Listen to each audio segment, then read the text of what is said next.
ईमानदार दुकानदार की कहानी। एक समय की बात है, एक छोटे से गांव सुंदरपुर में रमेश नाम का एक दुकानदार रहता था। उसकी एक छोटी सी किराने की दुकान थी। दुकान बहुत बड़ी नहीं थी, लेकिन गांव के लोग उससे ही सामान खरीदते थे, क्योंकि रमेश बहुत ईमानदार और नेक दिल इंसान था। रमेश हमेशा अपने ग्राहकों के साथ अच्छे से पेश आता था। वो कभी किसी से झूठ नहीं बोलता था और हमेशा सही दाम पर सामान देता था।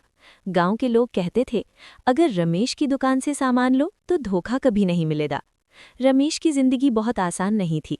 उसकी दुकान छोटी थी और आमदनी भी ज्यादा नहीं थी। फिर भी वो खुश रहता था, क्योंकि उसे विश्वास था कि ईमानदारी ही इंसान की सबसे बड़ी ताकत होती है। व्यस्त बाजार का दिन। एक दिन गांव में हफ्ते का बड़ा बाजार लगा। दूर दूर से लोग खरीदारी करने आए। बाजार में बहुत चहल पहल थी।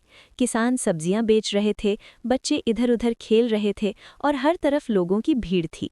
उसी दिन शहर से एक अमीर यात्री भी सुंदरपुर आया। वो कुछ दिनों के लिए गांव में रहने वाला था, इसलिए उसे खाने पीने का सामान खरीदना था। वो सीधे रमेश के दुकान पर पहुंचा और बोला, मुझे चावल, आटा, कुछ फल और मिठाई चाहिए। रमेश ने मुस्कुराते हुए कहा, जरूर साहब, अभी देता हूँ। रमेश ने जल्दी जल्दी सामान तौला और एक थैले में भरकर उस यात्री को दे दिया। गलती से ज्यादा पैसे। यात्री ने अपना बटुआ निकाला और जल्दी जल्दी पैसे देकर आगे बढ़ गया। जब रमेश ने पैसे गिने तो वो थोड़ा हैरान हो गया। उसने देखा कि यात्री ने सामान की कीमत से कहीं ज्यादा पैसे दे दिए थे। रमेश कुछ पल के लिए सोच में पड़ गया। उसने मन ही मन सोचा, अगर मैं ये पैसे रख लूं तो किसी को पता भी नहीं चलेगा। मेरी दुकान की छत भी टूटी हुई है और घर में भी पैसों की ज़रूरत है। लेकिन तभी उसे अपने पिता की कही हुई एक बात याद आई।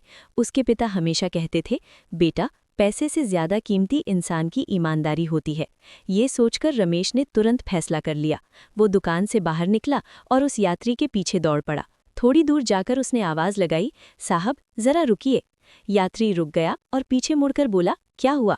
रमेश ने सांस लेते हुए कहा, साहब, आपने गलती से मुझे ज्यादा पैसे दे दिए हैं। ये लीजिए आपके बाकी पैसे। ये सुनकर यात्री बहुत हैरान रह गया। उसने पैसे गिने और देखा कि रमेश बिल्कुल सही कह रहा था। यात्री की खुशी। यात्री मुस्कुराया और बोला, आज के समय में इतने ईमानदार लोग बहुत कम मिलते हैं। अगर मैं शहर में होता तो शायद कोई भी मुझे ये पैसे वापस नहीं करता। रमेश ने विनम्रता से कहा, साहब, ये तो मेरा फर्ज था। जो पैसा मेरा नहीं है उसे रखना गलत होगा। यात्री रमेश की बात सुनकर बहुत खुश हुआ। अनपेक्षित इनाम। असल में वो यात्री एक बहुत बड़ा व्यापारी था। वो ईमानदार लोगों की बहुत कद्र करता था। उसने रमेश से कहा, तुम बहुत अच्छे इंसान हो। तुम्हारी ईमानदारी ने मुझे बहुत प्रभावित किया है। मैं तुम्हें एक छोटा सा इनाम देना चाहता हूँ। ये कहकर उसने रमेश को कुछ पैसे दिए और बोला, इन पैसों से अपनी दुकान ठीक कर लो।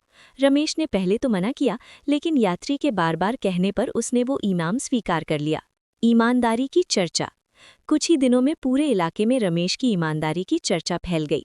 लोग दूर दूर से उसकी दुकान पर आने लगे। सभी कहते थे, अगर सामान खरीदना है तो रमेश की दुकान से ही खरीदो। वहाँ हमेशा सच्चाई और भरोसा मिलता है। धीरे धीरे रमेश की छोटी सी दुकान बहुत मशहूर हो गई। उसकी आमदनी भी बढ़ने लगी और उसकी जिंदगी पहले से बेहतर हो गई। अंत। रमेश ने कभी अपनी ईमानदारी नहीं छोड़ी। वो हमेशा वैसे ही सच्चा और नेक इंसान बना रहा जैसा वो पहले था। गांव के माता पिता अपने बच्चों को रमेश की कहानी सुनाते थे, ताकि वो भी ईमानदार और अच्छे इंसान बन सके।